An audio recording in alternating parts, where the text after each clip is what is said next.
Friends always have your back.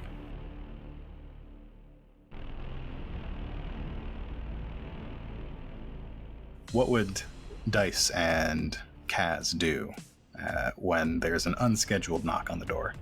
I think Kaz, his basic reaction is going to be to try to get himself between the door and Dice, and he's going to want to try to have like something that he could pick up and throw as a distraction. Like, doesn't have to be big or bulky or anything, but just something to where it would kind of surprise the person if he throws it, and then he's able to come at a vector that most people don't anticipate a small furry ball of rage coming from. So this space is just a few small rooms. You've got Wedge's office in the back and a waiting room out front. And Dice sort of rounds the corner and half closes the door to the office. And as Anita opens the door, you hear a familiar voice say, "Sorry to bother you, ma'am.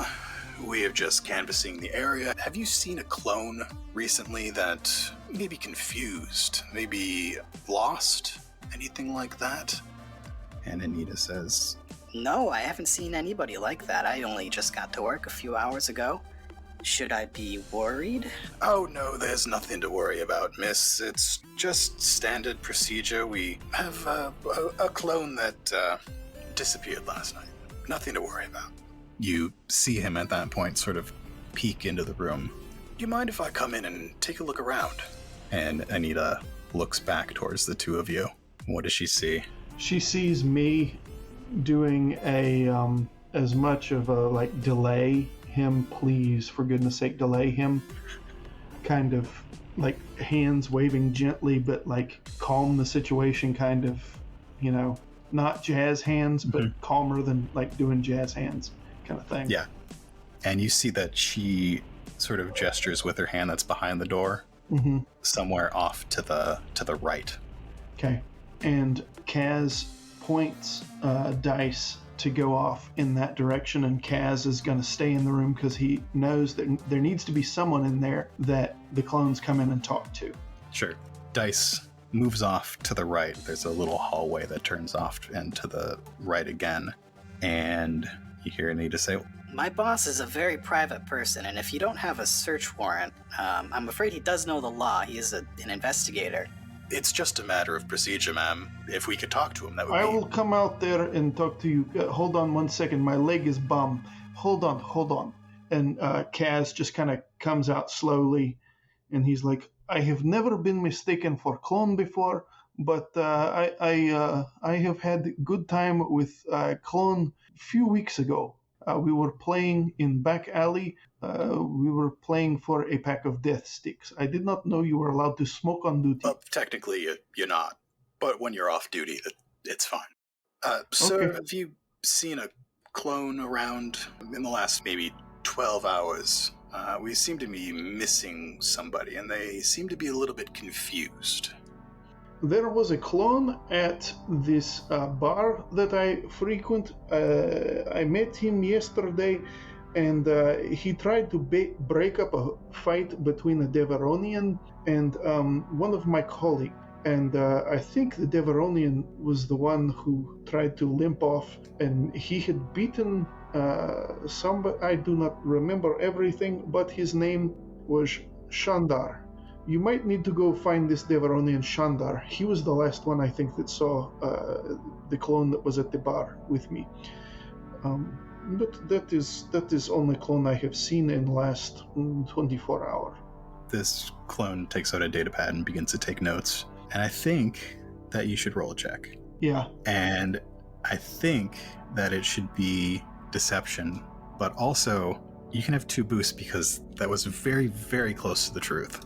And that's Kaz's idea, is he doesn't want to stray too far from the truth, and if at all possible, he wants to throw Shandar under the bus. Because the guy, as he said, not 24 hours ago, it's not right to go pick on people just because you're bigger than they are, try to get money out of them. So he's feeling kind of salty still. Instead of a boost, since that was mostly the truth, why don't you get a free upgrade? Because it is going to be very difficult. It's going to be against 3 reds. Okay. And I have one last light side, and he is basically praying to the Force that he does not jack this up, because he's got to be the last line of defense. In his head, he's the last line of defense for Dice, protecting him from whatever it is these clones are after. Okay. And I probably will be using that reroll. Let's see how this goes. One failure. Okay, I'm gonna use the reroll. Thank you so much for the reroll, James. Yeah. James, thank you so much. Let me look up the specifics. Let's see. So what did you roll? You rolled 2 failures, 2 threats on your negative dice. Yeah. 1 blank yellow, and grief. a success advantage and an advantage. Yeah. I believe the fine print on our reroll is that you are rerolling the positive dice. Okay. So I've got to exceed 2 successes. Yep. Okay. Hot dog. All right. So you end up with 1 success, 1 advantage. Oh my goodness. James, superstar of season 2. Thank you so much. So, the clone nods along as you tell your story, and says that sounds good. You said that you last saw this clone at a bar last night? Last night, yes. And if I recall, a clone went out to try to stop fight, and Shandar had a couple of his men with him. Shandar is always trying to hustle people in bars. You know, he buys debts. You need to look into this. This is a problem. Little people in Little Onderon, we get debts, and he goes and buys debts, and then he threatens us. Like, even for simple debts, like things that should not be, like, you know, you're supposed to keep peace. We trust you. We do our best. And we do thank you, because you are looking after one of your brothers, and that is what he needs. If the two of you, and he looks inside the door again, if the two of you see anything, hear anything, be sure to call the clone headquarters. We will. The upper levels. Oh, is that big of a problem? Okay. Well, I mean, you are here to keep peace, you keep the peace. We will help as much as citizens are able. Thank you for your time. You have a great day. He nods his head, ma'am. And Anita closes the door. Whoa. Oh, gosh. Oh, man. Dice peeks around the hall. I think he knew something. Of course he knows something. They would not know to come here if they did not know something. Something is going wrong, and it is a problem that we are going to have until we get off this planet. I guess we keep lying low until we hear from Rondo. If we hear from Rondo, I am starting to have little bits of doubt that maybe he did not betray us. I do not think so. But I do worry that maybe someone is keeping tabs on him and where he goes. It's possible. I mean, he was a separatist.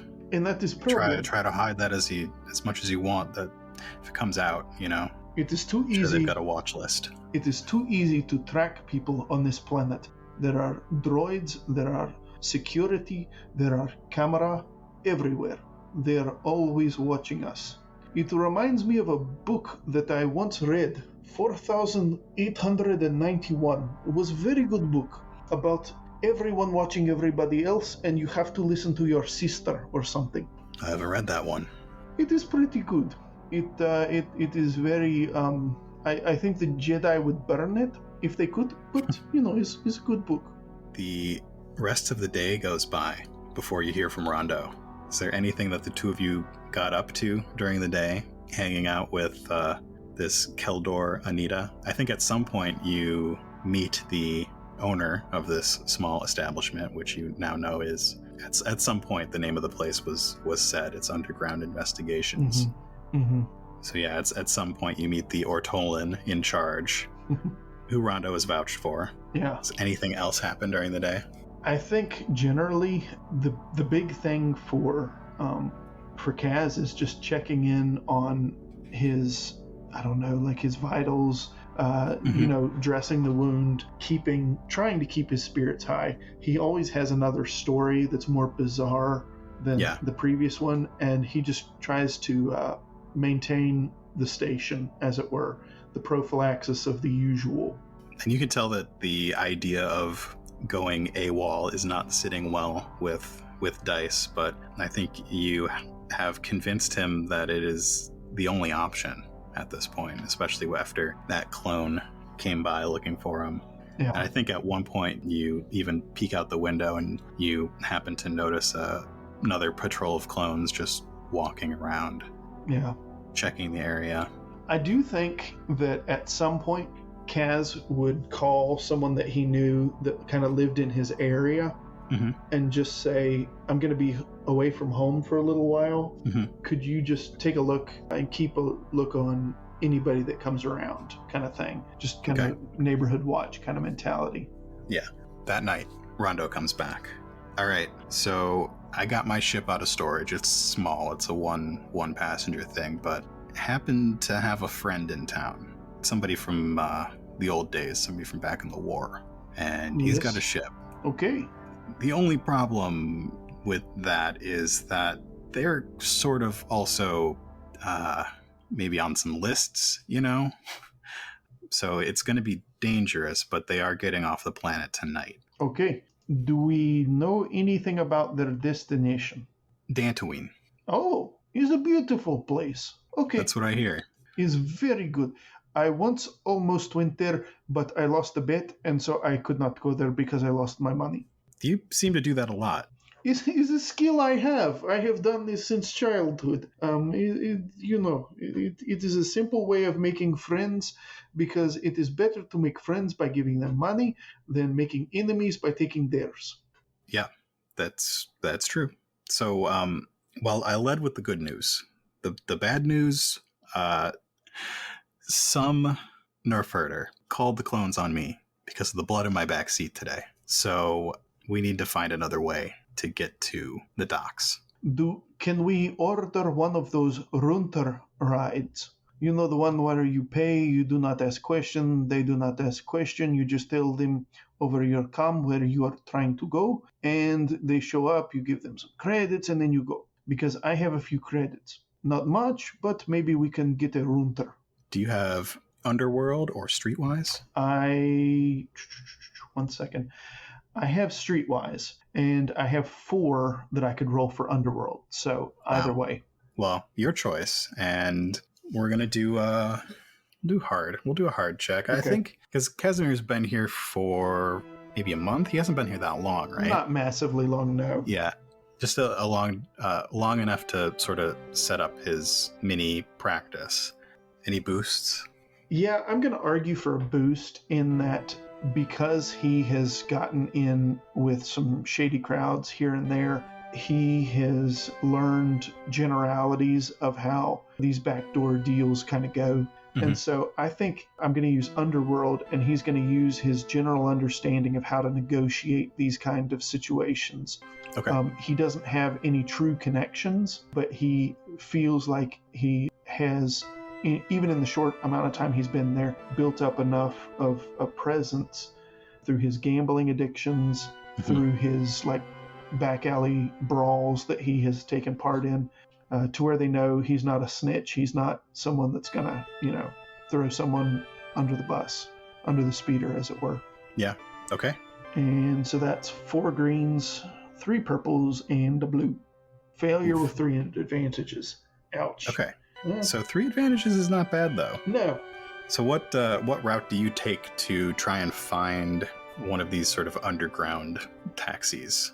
So he's actually going to call up that buddy of his, or not buddy, that's too happy of a term. He's going to call up that pod racer that he fixed the arm on. Yeah. And he knows that the type of pod racing this guy does is usually kind of hush-hush. Yeah. And so he's like, look, I have to skip town, and I just need to know, can you help me get from point A to point B? I can get off planet. I just need to get from point A to point B. And I think he says, look, you haven't even finished taking care of my arm. Yeah, hey, I went by your place today, and I waited outside, and first this gangster comes by, and then this group of clones comes by.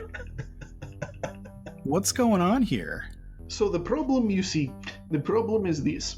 They told me that I could not enter into this beauty pageant, and I tried really hard to get in. They said, no, but it is only for clones. I said, no, but I can probably fake my way in, and I can get on stilts and look. Okay, you're not buying this. I see you're not buying this. Okay, so basically, I am having to leave because the friend I had yesterday has a disease that is getting him in trouble. This is not for me. I appeal to your sense of rectitude. Is that the word I want? And he looks back over his shoulder at the secretary, and she just kind of gives him a nod. Yes, rectitude. Rectitude is the word. Sorry, I'm still learning language. And we will try to help out this poor, unfortunate person, because this is what I do. I took hypocritical oath so that I can help people and not hurt people. And I implore you to help me help others. And I think that's where the advantages are, is that he actually is able to overcome this guy. Like, I can't do it, but let me see if I can do something different. Okay, can you look at my arm again? It's hurting. Do you have any more Bacta? Yes, I have Bacta. In fact, I tell you what, I will get you in contact with someone to look after you tomorrow. Before I leave town, I will have someone to look at you and see. His face is not the prettiest. In fact, you can't even see his face. He only wears masks. But you can go talk to him. He did really good surgery. I saw surgery. It was very successful. And he can help you with that if is needed. But I will help you out today. You've got a little hologram of this guy, and he looks down at his wrist. I can be by in about a half an hour. You just need a ride to the docks? That is all I need, is ride to docks for myself, my injured friend, and then another friend that is with us who is also unfortunately in bad way due to rectitude. Can I use the word that way?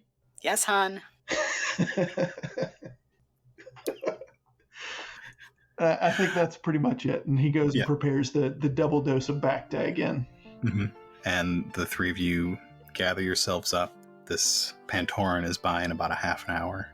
He pulls up in the brightest, loudest speeder that you've ever seen. It is this bright neon green with all the modifications and multiple spoilers. It's got lights underneath that glow on the pavement below it, and the music in it is loud. Well, so much for getting out of town on the, what is it they get out of town on, the down low? Is that what the kids say today? It's the down low. The down low. Well, this is as high as down low cannot be. I'd say it's a different kind of down low. I mean, they never expect something like this. Well, that really is something. That really is truly amazing. It is so amazingly amazing that I think my Deveronian friend would like to steal it. The three of you pile in to this ridiculous speeder and make your way across town. I think Kaz, while they're flying through town, Kaz does kind of like a basset hound and kind of puts his head in the wind and just lets it roll over his fur. His little ears are flippy flapping around. And of course, it's definitely convertible. Without a doubt. Yeah, I mean, you can't have the rest of that shenaniganry without that. Yeah. The docks are quiet. It's night. It's dark. And though ships are still coming in, the workers are few and far between. It's mostly just droids out now.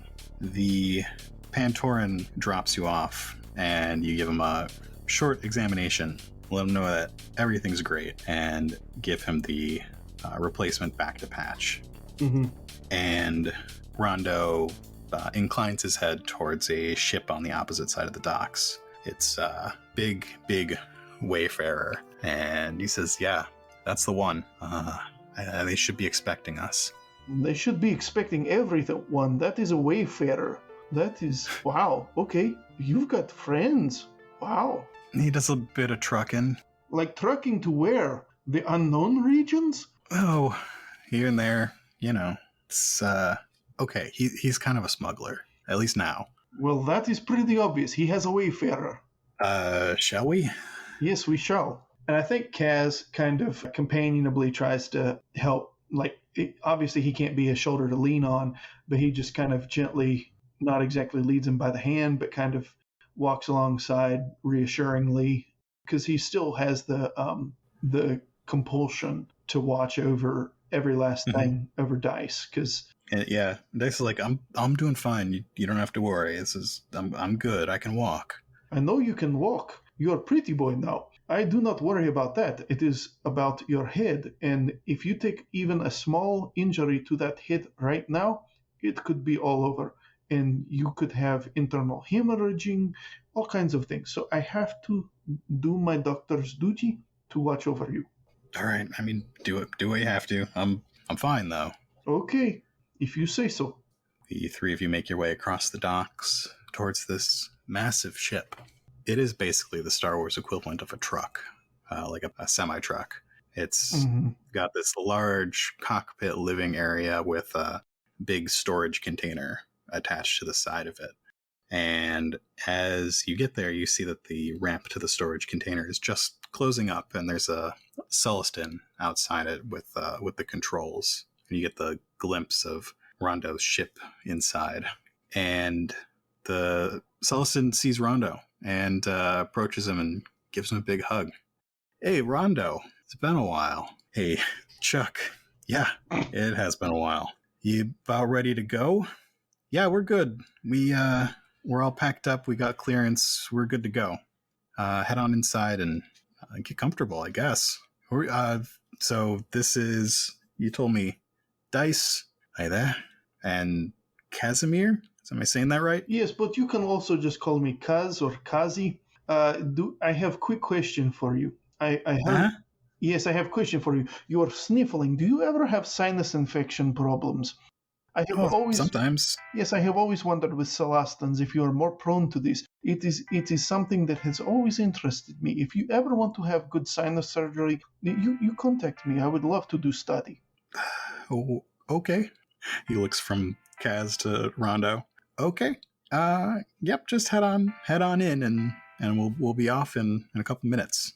And I think Kaz just kind of wanders in, and then just kind of. I'd like to almost do some kind of, maybe not perception check, but something like that for him to just kind of slowly, maybe a streetwise check where he just kind of tries to ease back into it and look behind to see if anything is out of the ordinary. Like, to my mind, the difference between that and a perception check is more like perception is wanting to know like specifics. He's wanting to kind of get a feel for what he just left behind.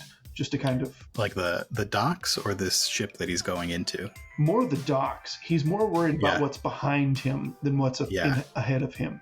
Because he trusts Rondo. Rondo came through, and so Kaz has that I'll trust you until you cross me kind of mentality. How do you feel about vigilance? I think vigilance would make sense here too. Either one. Okay. We'll just do an average vigilance check. Okay. Oh, flat cancels everything.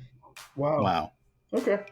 You don't notice anything odd about the docks. They are quiet, which is not necessarily odd. It's late at night, but this is like a big import-export sort of space. There are a lot of droids and few other people.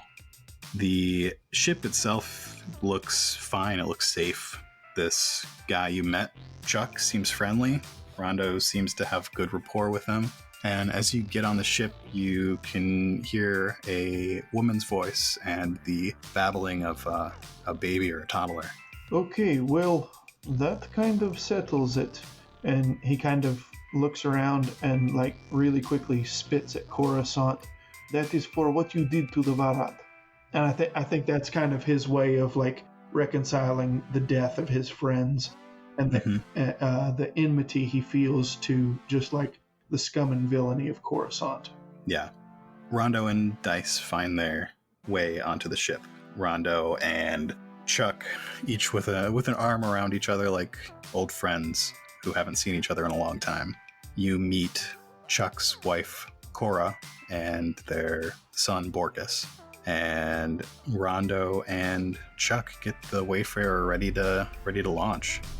Exploring the ship with Dice, so you're sort of keeping an eye on him as you're looking around. It looks comfortable.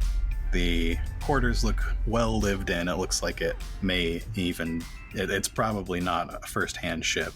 Exploring the cargo area, you find Rondo's ship. As you expect to see only Rondo's ship, you actually find two matching, very cool-looking starships. They're red. They've got these... Well, do you want to do a check to ID it? Sure. Would this be like knowledge warfare, or... It could be knowledge warfare. It's probably accurate. Okay. What am I up against? Just average, 2 purples. Okay, 4 green, 2 purple. Yeah, okay. It is definitely a Confederacy ship. It's called a Belbalab 22. But these ones are unique in that they're painted bright red with this sort of abstract motif of a lion on the side. They are not the most common ship. That is one fast beauty. Have you seen one of these other than obviously on the other side of the firefight? Dice gets nice and close and sort of examines the ports and engines and everything. No, I haven't seen one of these before. Actually, Ava, this thing is nice. Looks fast. Keep it in good shape too. It makes me wonder about what other kind of fabulous secrets our dear friend has that we have not found out. It would not surprise me to find out that Rondo once won the cup out on Null Hata. It's certainly possible. I don't know. Seems like a bit of a man of mystery. I thought I had him all figured out. We cannot figure each other out. This is too short of time. Except for me. I am pretty much open book. I am not good at hiding secrets, except for somehow I managed to fool that clone, which kind of has me worried. They took what I said too easily. There is something wrong. As the two of you are talking, you feel the ship take off from the docks. I think you'd probably move back up to the cockpit as you take off from Coruscant. Mm-hmm. You see the city unfold below you. The bright lights, amber and blue and all these colors just moving off into the horizon. The never-ending traffic. You can only imagine all the noise, as the only thing you hear now is the ship's engines and the quiet sniffles of Chuck. You get it off into the air and begin to break atmosphere. And as you get out of the sky of Coruscant, the stars open up above you. And I think we have all light side points. But as you break atmosphere, you do see the shield shape of a Star Destroyer above you. Everybody up in the cockpit now, you see the blinking light up on the dashboard, and Chuck answers the comm. Wayfarer class, designation 2376-24. This is Imperial Star Destroyer. This is Imperial. When did we become Empire? What is he talking about? Kaz isn't like saying that to where like it's more rhetorical. Like he always has to have like a little quip. We all know this about him at this juncture. Yes.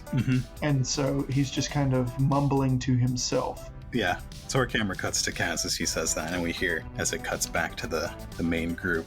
According to regulation 237654 of the Imperial Free Trade Designations, we're going to have to inspect your cargo. Please prepare to be boarded. Oh, junk. Thanks for listening to this episode of Coruscant Nights. Coruscant Nights is a production of Nightcast Creative. To find out more about us and our projects, visit nightcastcreative.com. Thanks to Paul for playing on these episodes. I'd like to take a minute at the end of this episode to say thank you. Thanks to everyone who has supported this show, past, present, and future, through listening, interacting, and reviewing. Thanks to all the players on Coruscant Nights. Thank you to all the Nightcrawlers on Patreon. Thanks Lily, Tony, Seppi, Drunkelgrog, Steve, Adam, AJ, SJ, Doug, Sam, Reese, Andrew, Mr. T, David, Chris, Erica, Joe, Joy, and Robert. You're all amazing, and I'm lucky to have so many amazing listeners and fans. I'll see you next week for the conclusion of Kaz's story on Coruscant Nights.